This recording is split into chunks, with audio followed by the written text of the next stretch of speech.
नमस्कार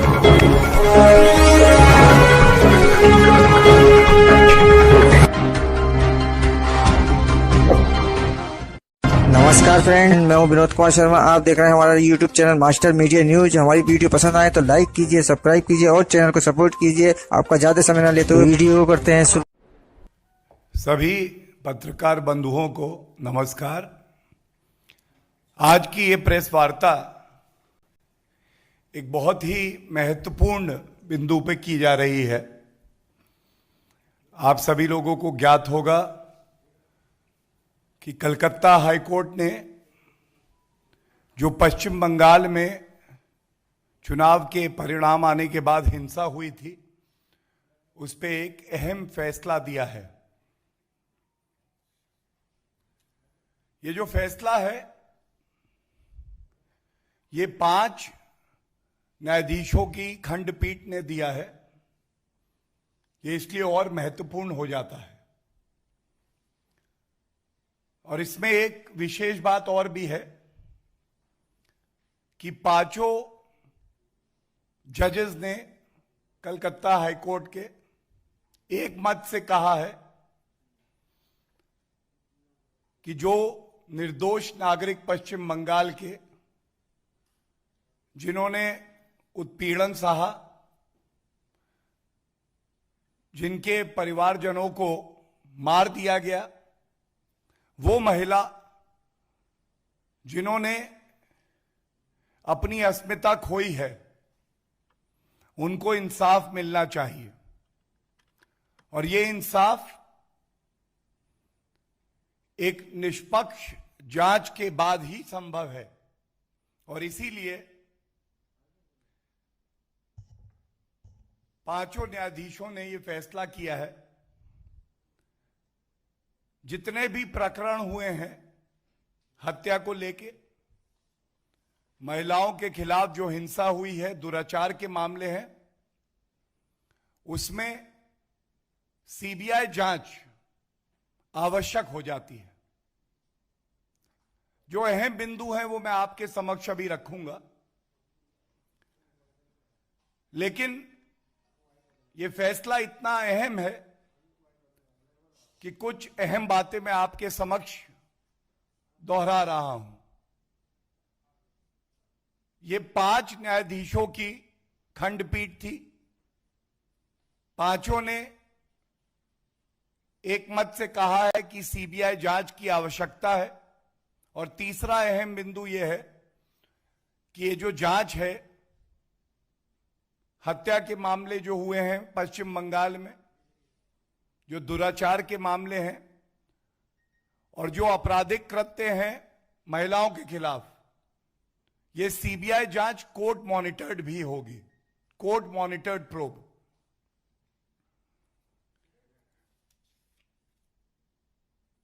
दो मई पश्चिम बंगाल में कानून व्यवस्था गई। ये सारांश है आज के इस फैसले का। और सबसे पहले जो अहम बिंदु हैं फैसले के, जो कुछ टिप्पणियां हैं, आदेश हैं, वो मैं आपके समक्ष रख देता हूं। ये बहुत ही अहम है क्योंकि 2 मई की तारीख जब चुनाव के परिणाम आए, कोई भी जीते कोई भी हारे, कोई भी सत्ता में आए कोई भी विपक्ष में आए, लेकिन लोकतंत्र की जीत होने का अवसर था। It was a reason for celebration. It is unfortunate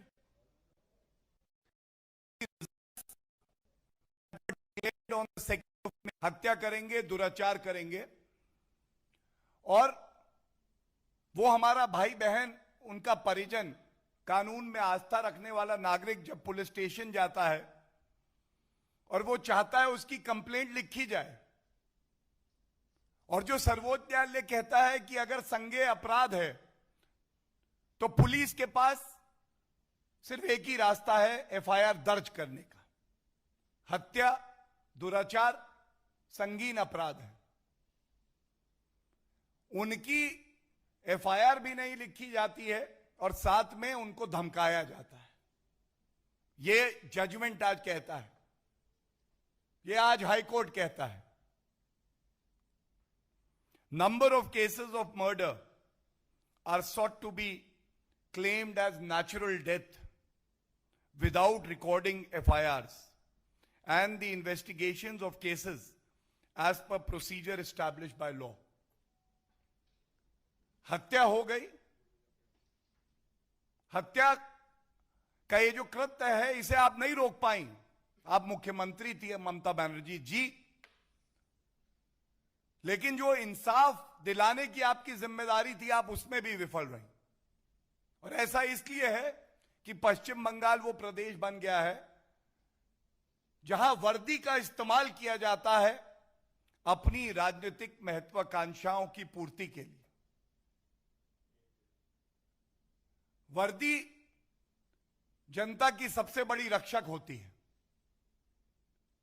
tax payer के रुपए से वेतन मिलता है। संविधान को पालन करते हुए अपनी जिम्मेदारी का निर्वहन करने का उनका दायित्व है। लेकिन ममता बनर्जी के और ही मंसूबे थे। Number of persons are alleging that they were forced to leave their houses and villages and had not been able to come back because of threat. अगर आप ममता बनर्जी के समर्थक नहीं हैं तो आज उनकी कुंठित मानसिकता यह है कि आपको पश्चिम बंगाल में रहने का कोई हक नहीं। और जो अब मैं पढ़ने जा रहा हूं ये बड़ी ही पीड़ा से पढ़ रहा हूं। In number of cases pertaining to murder, rape and other crime against women, the cases are sought to be closed without registration of FIRs or no response given to the committee, apparently to favor the accused. बिना FIR दर्ज कराए मामले को रफा दफा कर दिया जाता है क्योंकि ममता बनर्जी अपराधियों के साथ खड़ा होना ज्यादा पसंद करती है। इसी तरह से और भी कई ऑब्जर्वेशंस हैं। जितनी बातें इस जजमेंट में आई हैं इसका संज्ञान लेने के बाद कलकत्ता हाईकोर्ट ने हमारी पार्टी के अध्यक्ष श्री जेपी नड्डा जी तुरंत पश्चिम बंगाल गए थे। वहां पे उन्होंने बहनों के आंसू पोंछे। जो पीड़ित परिवार थे उनके साथ कंधे से कंधा मिला के खड़े रहे। और इससे सीख लेनी चाहिए और विपक्षी पार्टियों को भी कि ठीक है आप सत्ता में नहीं है लेकिन विपक्ष की भी एक बहुत बड़ी जिम्मेदारी होती है। भारतीय जनता पार्टी को बहुत बड़े वर्ग ने पश्चिम बंगाल में वोट दिया। एक बड़ी जिम्मेदारी दी विपक्ष की। और यह लोकतंत्र भारत का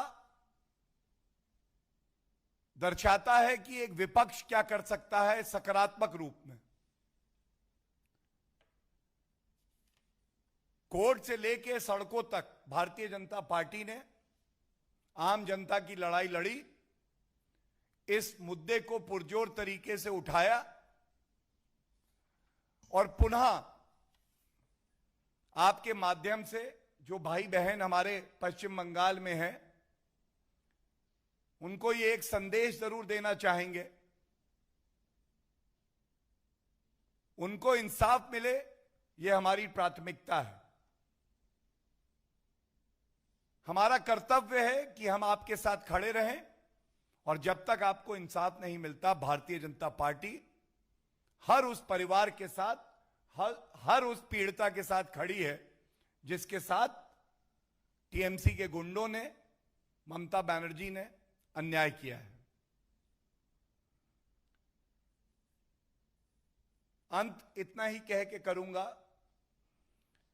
ये जो एक बहुत मजबूत संदेश उच्च न्यायालय ने दिया है,